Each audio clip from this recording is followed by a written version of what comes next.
We're ready to begin with Texas A&M. We have student athletes Jace Carter, Wade Taylor IV, Pharrel Payne, Coach Buzz Williams. Per coach's request, we're just going to go right to questions for the student athletes. Pharrel, it seemed like as soon as you got into the game, you were able to make an impact. Just what was kind of your mindset going into this matchup particularly, and what was working so well for you today on offense particularly? I would say my mindset before was just to be aggressive. I'd say my inside game was working for me all night. Buchanan, Texas Aggies. Wade, can you talk about Pharrel, not just tonight, but going back to I guess when he joined the team, what y'all were expecting from him, and if you got even more than you ever expected tonight? Oh man, Pharrell's phenomenal. I remember when he got in the portal, and I was like, man, he's really good. I remember sitting in coaching him office, watching some of his clips, and I sent him a text immediately like, yo, we need you. And ever since he's been on campus, he's been outstanding, on and off the floor. I'm proud to say he's my big man. He played phenomenal tonight, but that's just a testament to what he's done all year, man. He's been consistent all year, and we're really, really excited that he's on our team. Go ahead. Mike Kelly with Associated Press. For any of you, it was at one point they were out rebounding you, or it was close in the second half, but you guys ended up having an 8 rebound advantage. What changed in those last 10, 12 minutes that you guys were able? Was it your athleticism that took over, or was it effort? I think it was just our habits. We do that every day, so it was bound to come out sooner or later. Obviously, we rep on it all the time, and we talk about it, and everybody talks about it. And teams get tired in the second half because we don't stop. So we knew that we had to keep going, and I feel like we did a good job in the second half. Right there. Go ahead. Ian Curtis with the Battalion. Chase, can you talk me through that run? You had the three-pointer, the offensive rebound put back that really stopped that Yale run. Kind of what was going through your mind, and what did that do to the team late in the game? I feel like my teammates always hold me to a high standard, and opportunities always present themselves. That's kind of what I've been preaching to myself, and my teammates have preached to me, and even my mentors, is just stay ready. So I'm happy I was able to make an impact on the team, and I'm glad we got the win. But I can't do any of it without my Lord and Savior Jesus Christ, and just the strength He gives me every day to keep going and to be myself no matter what the circumstances are and whether a shot's going or not. Right there. Alyssa No, Denver Post. Pharrel, what led to your decision to transfer from Minnesota, and how much of an asset have you been to this team since you did? I mean, ultimately, I was looking for a change, and then when I got in the portal, I got a lot of love from like Wade, Manny, and all those guys, and I heard what Buzz had to say, and it seemed like that was going to be my new home. Go ahead. Wade, Mark Passwaters with Rivals. We asked Yale about you yesterday, and they said that Mabanga would probably be able to handle you. Who? Number 2. Number 2. Their names. Yeah, Defensive Player of the Year for the Ivy League. Did you kind of, have a feeling that you were going to have to take that personally and go after him? Who said that? Nah. Just answer. No, sir. I was just making sure that I was locked in on the things that we need to do to win, make sure I hold my team accountable, make sure they hold me accountable, and just take the right shots, make the right plays, and ultimately it leads to the win.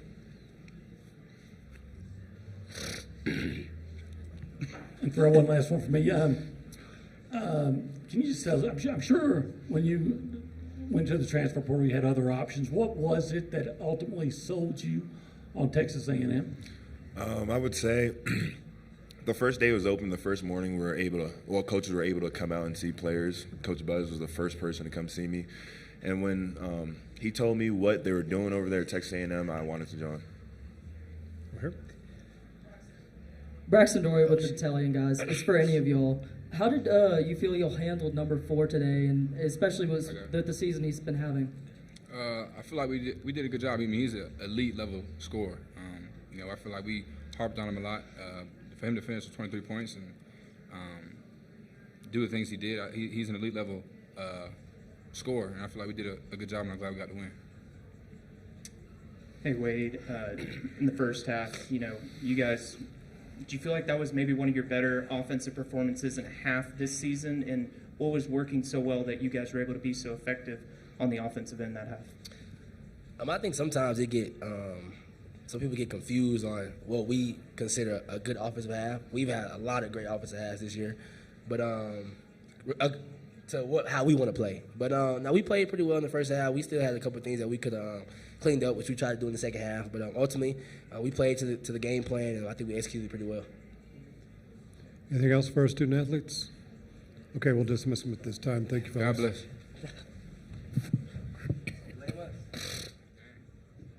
See you, man. Questions for Coach Williams? Hey, Buzz. They got within 6, I think, in the second half with about 8:20 to go. You called a timeout, and then you guys were able to go on a run. What was said at that timeout, and why do you think you guys were able to, respond well and create some big separation? Yeah, I think a lot of the things that we've been saying since Monday morning have been the same. I think our staff did a really good job of preparing our guys for how they play. I also think that we practiced the adjustments. I don't think that you can give 2, 42, and 4 the same diet over and over. The words that we used on Monday, the words that we used on Tuesday, there was just a little bit more depth, a little bit more film to prove what we were trying to accomplish. I thought we continued to get better. Wednesday, probably even more depth. Very rarely do you have an opportunity to have 3 days to prepare for a team. For the most part, the things that we talk about at the timeouts are the same, specific to the opponent and specific to us. And I do think that our response was great. And I think up until that point, to be transparent, I thought we had done a really good job of playing to the scouting report on what we wanted to try to accomplish on both ends of the floor. Right here. Coach, you talked about not giving them the same diet. That little, it looked like a zone trap kind of thing going. For those of us who don't watch every day, was that new, a tweak, or? No, sir. We started it before we moved to College Station. We've changed some of the temperatures of it, whether there's a trap, what the first line is doing, what the second line is doing. Their press attack somewhat dictates how we change the temperature, and also our roster management dictates who is where. You can't leave 4 alone. You can't leave 11 alone. And number 2 is tremendous downhill. I thought in the first half, the metrics that we use to quantify the effectiveness of what we call triangle, we were excellent. We talk about those things at halftime.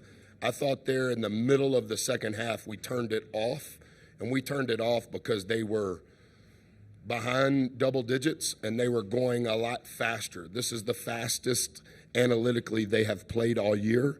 A portion of that is since November the 16th, they haven't been behind in a game by more than 3 possessions. And so their transition volume rate was much faster, and so we turned it off and then turned it back on. I think there was a timeout at 4:29. Maybe it was 4:01. I can't remember. 4:02. I can't remember. And we turned it back on. It helped us kind of. We're trying to win time of possession even when we don't have the ball, and that's been a big part of our defensive philosophy. Back here first. Coach, it's some of those Yale runs, it seemed like they were able to really bring the crowd into it and then kind of had the momentum on their side. What did it take for y'all to really kind of lock in and, turn that momentum on its head? Yeah, Ian, I'm familiar with the runs. I honestly can't tell you about the crowd or the noise. I think they're a very good team. They're one of 6 teams in the country that's only lost 1 game in 2025. And I like their roster in regards to not only how they play, but how they utilize their roster. And they make you make decisions on the weak side.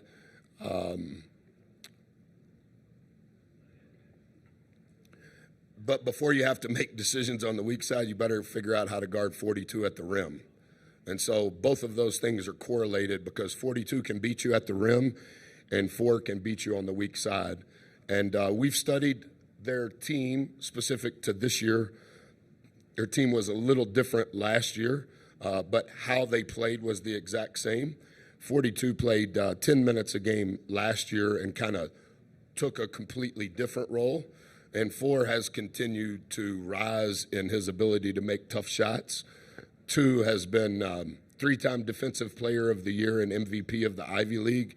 So they have a lot of components, and so you have to determine how you're going to guard the rim, and you have to determine how you're going to guard the weak side.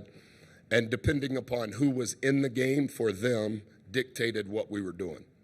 Let's go here first. No, we'll go over there. Yeah, Buzz. I wanted to ask you about, if I could, maybe a couple of things regarding Pharrel. I assume that you always felt like maybe he would be the kind of a missing piece for y'all. But could you have envisioned the kind of performance he had tonight? And did you see things in the planning for the game that led you to believe that he would be able to have such a big game? Yeah, we were the first Power 4 school to offer Gochi a scholarship. I remember watching him in an auxiliary gym at 8 o'clock in the morning in a non-shoe company sponsored team. I love his spirit. I don't know that I've ever been around a player that's as extroverted as he is, that's also so pure in how he processes life. A lot of new content in how we go about things. A lot of a different pace than what he was accustomed to. To his credit, since the day after Labor Day, he's never backed up one step. He's been accountable. He's continued to make strides in how we want to play. I do think getting 10, who is a Texas kid who I love his motor and love the impact that he's had at Yale, I do think that getting him in foul trouble helped us. I think that changes how Coach was utilizing their roster. And I thought Lau did a great job, as did our team, in putting Gochi in positions to be successful. Over here. Hey, Buzz. Mark Kisla, Denver Gazette. There's not a lot of advantages of being as old as I am, but I did cover the 03 team that you and Dale took Colorado State to the dance. And Christy Watson was associate AD at Colorado State in 2003, and I haven't seen her since then. She's behind you. All right. She's younger than you, but she's here. Well, everybody is, so that's cool. Dale just said college basketball can be a transactional business. What about the two of you have allowed you to work together so long, so well?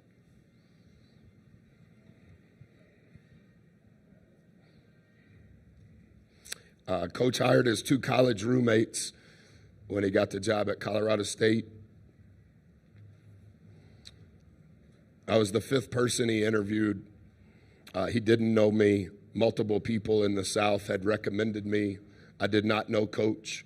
I had never been to Colorado. He was exhausted when he hired me.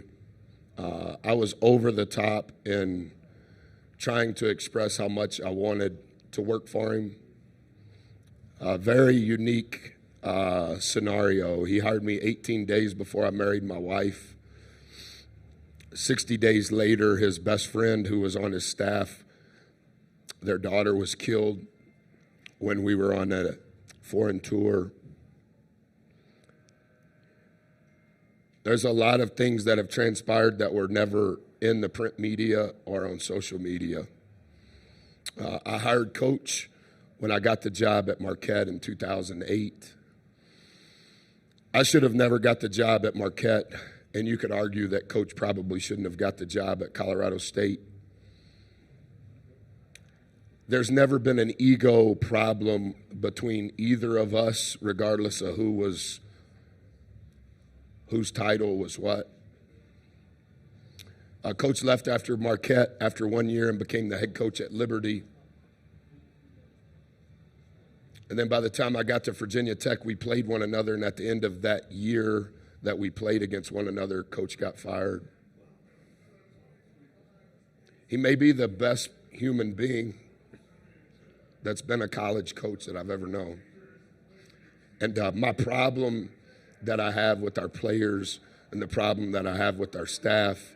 There's 110 years of experience with me wherever we've lived.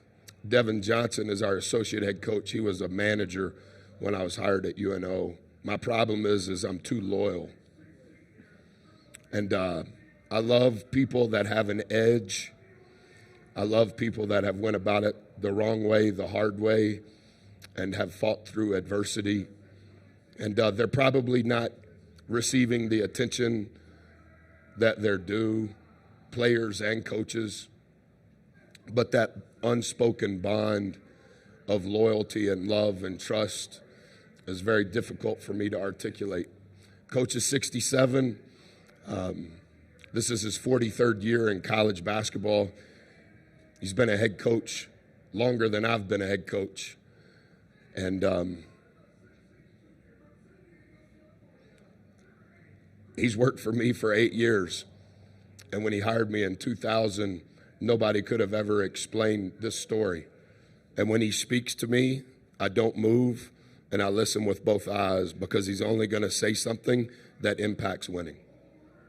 Thanks for asking. Last question right here. Buzz, I was wondering if you could talk a little bit about the impact that Chase had in, just 9 minutes. He was, he made an impact on both ends of the court. He is an example of many of our guys in regards to his ability to overcome, his belief in who we are, his belief in what we're about, his willingness to fight regardless of what the stats say, the belief that our group has in him regardless of his percentage from the free throw line or from three. I'm so happy for his family who believed in us when literally there was no reason to believe in us, and for him to impact the game the way that he did today after some of the ups and downs that he's been through thus far this season. I was in real time telling him how happy I was for him and how proud I was of him.